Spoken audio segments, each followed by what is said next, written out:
Om Gurubhyo Namaha Shri Hari Om. Hi my dear divine souls, welcome to Tarot Spiritual Soul Healing. ಎಲ್ಲರಿಗೂ ಒಳ್ಳೆಯದಾಗಲಿ ಎಂದು ಹರಸುತ್ತಾ, ಯಾವಾಗಲೂ ಒಳ್ಳೆಯದನ್ನೇ ಯೋಚಿಸಿ ಒಳ್ಳೆಯ ಕರ್ಮಗಳನ್ನೇ ಮಾಡಿ ಹಾಗೂ ನಮ್ಮಿಂದ ಗೊತ್ತಿದೋ ಗೊತ್ತಿಲ್ಲದೆಯೋ ಯಾರಿಗಾದರೂ ನೋವು ದುಃಖ ಸಮಸ್ಯೆ ಆಗಿದ್ದಲ್ಲಿ ಕ್ಷಮೆಯನ್ನು ಯಾಚಿಸುತ್ತಾ ಒಳ್ಳೆಯ ದಾರಿಯಲ್ಲಿ ನಡೆಯೋಣ ಎಂದು ಪ್ರಾರ್ಥಿಸಿ, ಇವತ್ತು ನಾನು ದೇವರ ಹರಕೆಯ ಬಗ್ಗೆ ಕೆಲವು ಮಾಹಿತಿಗಳನ್ನು ನೀಡಲು ಇಚ್ಛಿಸುತ್ತೇನೆ. ಅಂದರೆ ದೇವರಿಗೆ ಹರಕೆಯನ್ನು ಏಕೆ ಮಾಡಲಾಗುವುದು, ದೇವರ ಹರಕೆಯನ್ನು ತೀರಿಸದಿದ್ದರೆ ಏನಾಗುವುದು, ದೇವರು ಶಾಪ ಕೊಡುತ್ತಾರಾ ಅಥವಾ ಕೆಟ್ಟದ್ದು ಮಾಡುತ್ತಾರಾ ಹರಕೆಯನ್ನು ತೀರಿಸದಿದ್ದರೆ ತಿಳಿಯೋಣ ಬನ್ನಿ. ಈಗ ನಾನು ಏನು ಮಾಹಿತಿಯನ್ನು ನೀಡ್ತೀನೋ ಅದನ್ನು ಪ್ರತಿಯೊಬ್ಬರೂ ಒಪ್ಪಿಕೊಳ್ಳಬೇಕೆಂಬುದೇನಿಲ್ಲ. ಇದು ಅವರವರ ಆತ್ಮದ ಅರಿವಿನ ನಂಬಿಕೆಯಾಗಿರುತ್ತದೆ. ನನ್ನ ಅರಿವಿನ ಪ್ರಕಾರ ಹರಕೆ ಎಂದರೆ ನಮ್ಮ ಆಸೆ ಆಕಾಂಕ್ಷೆಗಳನ್ನು ಈಡೇರಿಸಿಕೊಳ್ಳಲು ಅಥವಾ ನಮ್ಮ ಕೆಲಸ ಕಾರ್ಯಗಳನ್ನು ಸಕಾರಾತ್ಮಕವಾಗಿ ನೆರವೇರಿಸಿಕೊಳ್ಳಲು ಬಳಸುವಂತಹ ಯಂತ್ರವಾಗಿದೆ.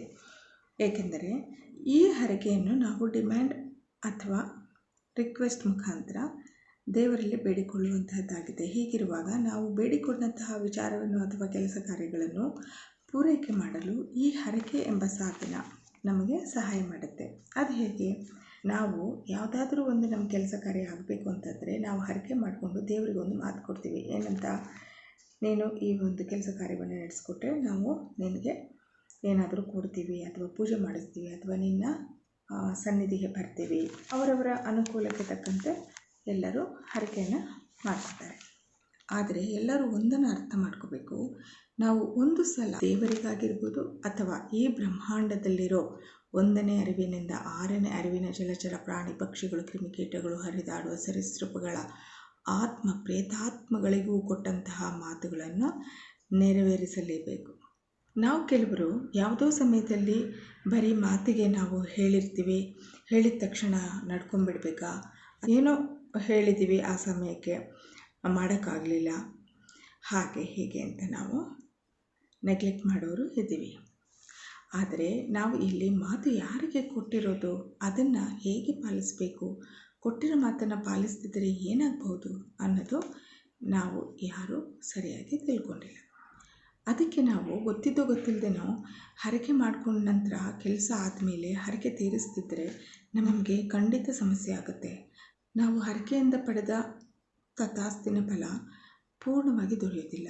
ಇದಕ್ಕೆ ಚಿಕ್ಕ ಎಕ್ಸಾಂಪಲ್ ಕೊಡ್ತೇನೆ ನೋಡಿ. ಒಂದು ಫ್ಯಾಮಿಲಿನಲ್ಲಿ ಒಂದು ಗಂಡು ಮಗು ಬೇಕು ಅಂತ ಹೇಳಿ ಹರಕೆ ಮಾಡ್ಕೊಂಡಿರ್ತಾರೆ. ಅವ್ರಿಗೆ ಮಗು ಜನಿಸಿದ ನಂತರ ಅದು ಮರ್ತೇ ಹೋಗುತ್ತೆ. ಅಯ್ಯೋ ಇವಾಗ ತೀರಿಸಿದ್ರಾಯ್ತು, ಆಮೇಲೆ ತೀರಿಸಿದ್ರಾಯ್ತು ಬಿಡು ಅಂತ ಹೇಳಿ, ಅಥವಾ ತುಂಬ ಲೇಟಾಗಿರುತ್ತೆ. ಆಗ ಆ ಮಗು ಬೆಳೆದಂತೆ ಆಗಾಗ ಕಾಯಿಲೆ ಬೀಳೋದು, ಹಠ ಮಾಡೋದು, ಕೋಪ ಮಾಡೋದು, ಹೀಗೆ ಹಲವಾರು ವರ್ಷಗಳು ಕಳೆದ ನಂತರ ಕಾಯಿಲೆ ಬಿತ್ತು ಅಂತ ಹೇಳಿ ಮಗುನ ಆಸ್ಪತ್ರೆಗೆ ಕರ್ಕೊಂಡು ಹೋಗ್ದಿರ ಇರೋಕ್ಕಾಗುತ್ತಾ? ಆಸ್ಪತ್ರೆಗೂ ಕರ್ಕೊಂಡು ಹೋಗ್ತಾ ಇರ್ತಾರೆ. ಕೆಲವರು ಹೇಳಿರೋದು ಉಂಟು, ನಾವು ನೋಡಿರ್ತೀವಿ. ನನ್ನ ಮಗುಗೆ ಆಗಾಗ ಹುಷಾರಿರೋದಿಲ್ಲ, ಕಾಯಿಲೆ ಬೀಳ್ತಾ ಇರುತ್ತೆ, ಎಷ್ಟು ಸಲ ಕರ್ಕೊಂಡು ಹೋಗೋದಪ್ಪ ಹಾಸ್ಪಿಟ್ಲಿಗೆ, ಸುಮ್ಮನೆ ಆದರೂ ಜ್ವರ ಬರ್ತಾ ಇರುತ್ತೆ ಅಂತ ಹೇಳಿ ಹೇಳ್ತಾ ಇರ್ತಾರೆ. ಹೀಗೆ ಹಲವಾರು ವರ್ಷಗಳು ಕಳೆದ ನಂತರ ಎಲ್ಲೋ ಒಂದು ಕಡೆ ಶಾಸ್ತ್ರದಲ್ಲಿ ದೇವರಲ್ಲಿ ವಿಷಯ ತಿಳಿದು ಬರುತ್ತೆ ಅವರಿಗೆ. ನಂತರ ನೆನಪಿಸ್ಕೊಂಡು ಹರಕೆ ತೀರಿಸ್ತಾರೆ. ದಿನ ಕಳೆದಂತೆ ಮಗು ಆರೋಗ್ಯ ಸುಧಾರಣೆಗೆ ಬರುತ್ತೆ. ಹೀಗೆ ಹಲವಾರು ಉದಾಹರಣೆಗಳನ್ನು ನಮ್ಮ ಸುತ್ತಮುತ್ತ ನಾವು ನೋಡ್ತಾ ಇರ್ತೀವಿ.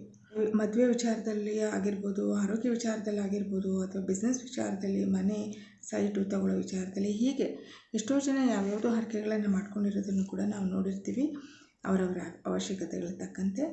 ಹಾಗೆ ಹರಕೆ ಮಾಡಿಕೊಂಡಂಥ ಹರಕೆಗಳನ್ನು ಕೆಲವರು ತೀರಿಸ್ತಾರೆ, ಕೆಲವರು ತೀರಿಸಿರಲ್ಲ, ಅಥವಾ ಅದಕ್ಕಿನ್ನೂ ಸಮಯ ಬಂದಿರಲ್ಲ. ಅವರಿಗೆ ಕೆಲಸ ಮುಗಿದ ತಕ್ಷಣ ಸರಿಯಾದ ಸಮಯದಲ್ಲಿ ಹರಕೆಯನ್ನು ತೀರಿಸಬೇಕಾಗತ್ತೆ. ಇಲ್ಲವಾದಲ್ಲಿ ಯಾವ ಕೆಲಸಕ್ಕೆ ಹರಕೆ ಮಾಡಿರುತ್ತೇವೋ ಆ ಕೆಲಸ ಕಾರ್ಯರೂಪಕ್ಕೆ ಬಂದರೂ ಹಲವಾರು ತಿಂಗಳುಗಳು ವರ್ಷಗಳು ಆದರೂ ಹರಕೆ ತೀರಿಸದೇ ಇದ್ದಂಥ ಪಕ್ಷದಲ್ಲಿ ನಮಗೆ ಅಡೆತಡೆಗಳು ಏರುಪೇರು ಉಂಟಾಗಿ ನಮಗೆ ಮರೆತು ಹೋದಂತಹ ಹರಕೆಯ ವಿಚಾರ ನೆನಪಿಗೆ ಬರೋ ಹಾಗೆ ನಮಗೆ ದೈವಶಕ್ತಿ ಮನವರಿಕೆ ಮಾಡುತ್ತಿದೆ. ಯಾಕಂದರೆ ದೇವರು ಬಂದು ಎದುರುಗಡೆ ನಿಂತು ನೀನು ಹರಕೆ ತೀರಿಸಪ್ಪ, ನೀನು ನನಗೆ ಹರಕೆ ಮಾಡ್ಕೊಂಡಿದ್ಯಾ ಅಂತ ಎದುರಿಗೆ ಬಂದು ಹೇಳೋಕ್ಕೆ ಸಾಧ್ಯ ಇಲ್ಲ.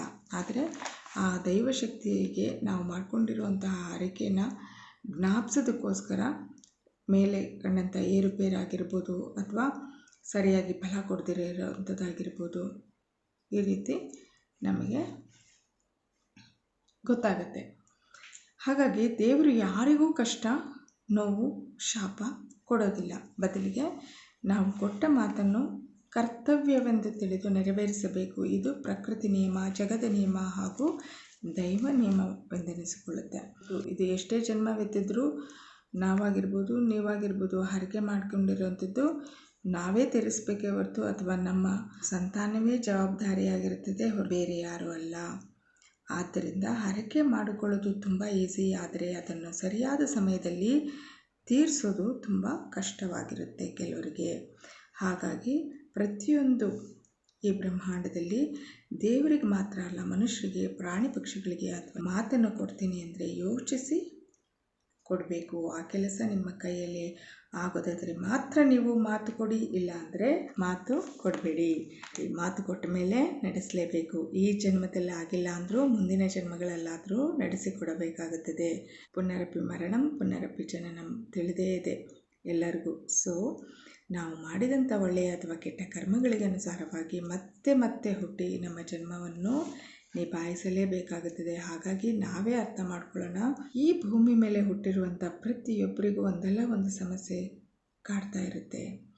ಈವನ್ ಕೋಟ್ಯಾಧಿಪತಿಗಳಿಗಾಗಿರ್ಬೋದು, ಸಾಧು ಸಂತರಿಗಾಗಿರ್ಬೋದು, ಸಾಮಾನ್ಯ ಜನರಿಗಾಗಿರ್ಬೋದು, ಎಲ್ರಿಗೂ ಕೂಡ ಆರೋಗ್ಯದಲ್ಲಾಗಿರ್ಬೋದು, ಮಾನಸಿಕವಾಗಿ, ದೈಹಿಕವಾಗಿ ಅಥವಾ ಆರ್ಥಿಕವಾಗಿ ಆದರೂ ಯಾವುದ್ರಲ್ಲಾದರೂ ಒಂದರಲ್ಲಾದರೂ ಸಮಸ್ಯೆ ಇದ್ದೇ ಇರುತ್ತೆ. ಯಾಕೆ? ಹಣ ಇರುವವರು ಎಂತಹ ಸಮಸ್ಯೆಯಿಂದನಾದರೂ ಹೊರಬರಬಹುದಲ್ಲ, ಆದರೂ ಯಾಕೆ ಅವರು ಪರಿಹಾರ ಮಾಡ್ಕೊಳ್ಳೋಕ್ಕಾಗಲ್ಲ? ಯಾಕೆ ಅಂದರೆ ಅದು ಕೂಡ ಒಂದಲ್ಲ ಒಂದು ಪಾಸ್ಟ್ ಲೈಫ್ ಕನೆಕ್ಟಿವಿಟಿ ಇರುತ್ತೆ. ಇದನ್ನು ನಾವು ಪ್ರಮಾಣಿಸಿ ನೋಡಿದಾಗ ಮಾತ್ರ ಇದಕ್ಕೆ ಉತ್ತರ ನಮಗೆ ದೊರೆಯುತ್ತದೆ. ಆದುದರಿಂದ ನಾನು ನಿಮಗೆ ತಿಳಿಸುವುದೇನೆಂದರೆ, ಯಾವುದೇ ಮಾನಸಿಕ, ದೈಹಿಕ, ಆರ್ಥಿಕ ಸಮಸ್ಯೆಗಳಾಗಿರಬಹುದು, ದೀರ್ಘಕಾಲದಿಂದ ಕಾಡ್ತಾ ಇದ್ದರೆ ಒಂದು ಕಾರಣ ಮಾತ್ರ ಆಗಿರೋದಿಲ್ಲ, ಅದಕ್ಕೆ 2-3 ಕಾರಣಗಳಿಂದ ಸಮಸ್ಯೆ ಬರ್ತಾ ಇರಬಹುದು. ಹರಕೆ ಮಾತ್ರ ಅಲ್ಲ, ಪಾಸ್ಟ್ ಲೈಫ್ ಇರ್ಬೋದು, ಅಥವಾ ನೆಗೆಟಿವಿಟಿಯಿಂದ ಇರ್ಬೋದು, ಅಥವಾ ಶಾಪದೋಷದಿಂದ ಇರ್ಬೋದು, ಬೇರೆ ಇನ್ಯಾವುದೋ ಕಾರಣದಿಂದಲೂ ಕೂಡ ಸಮಸ್ಯೆಗಳು ಕಂಡುಬರ್ತವೆ. ಇಷ್ಟು ನನ್ನ ಇವತ್ತಿನ ಮಾಹಿತಿಯಾಗಿರುತ್ತೆ. ನಿಮಗೆ ಇಷ್ಟ ಆಗಿದ್ದಲ್ಲಿ ಲೈಕ್ ಆ್ಯಂಡ್ ಸಬ್ಸ್ಕ್ರೈಬ್ ಮಾಡಿ ಹಾಗೂ ಬೆಲ್ ಬಟನ್ ಪ್ರೆಸ್ ಮಾಡಿ. ನನ್ನ ನ್ಯೂ ವಿಡಿಯೋ ನಿಮಗೆ ಬೇಗ ತಲುಪುತ್ತೆ. ನನ್ನ ವೃತ್ತಿಯ ಜೀವನದ ಅನುಭವದ ಆಧಾರದ ಮೇಲೆ ಪಾಸ್ಟ್ ಲೈಫ್, ನೆಗೆಟಿವಿಟಿ, ಮಾಟಮಂತ್ರ, ಶಾಪ, ದೋಷ ಮುಂತಾದ ವಿಷಯಗಳನ್ನು ನನಗೆ ತಿಳಿದಷ್ಟು ಮಟ್ಟಿಗೆ ನಿಮ್ಮಲ್ಲಿ ಹಂಚಿಕೊಳ್ಳಲು ಇಷ್ಟಪಡುತ್ತೇನೆ. ನನ್ನ ನೆಕ್ಸ್ಟ್ ವಿಡಿಯೋದಲ್ಲಿ ನಾನು ನಿಮಗೆ ನೆಗೆಟಿವ್ ಎನರ್ಜಿ ಯಾವ ರೀತಿ ನಮ್ಮ ದೇಹವನ್ನು ಸೇರಲು ಕಾರಣಗಳೇನು, ಅವುಗಳಿಂದಾಗುವ ಪರಿಣಾಮಗಳೇನು ಹಾಗೂ ಪರಿಹಾರಗಳೇನು ಎಂಬುದನ್ನು ತಿಳಿಸುತ್ತೇನೆ.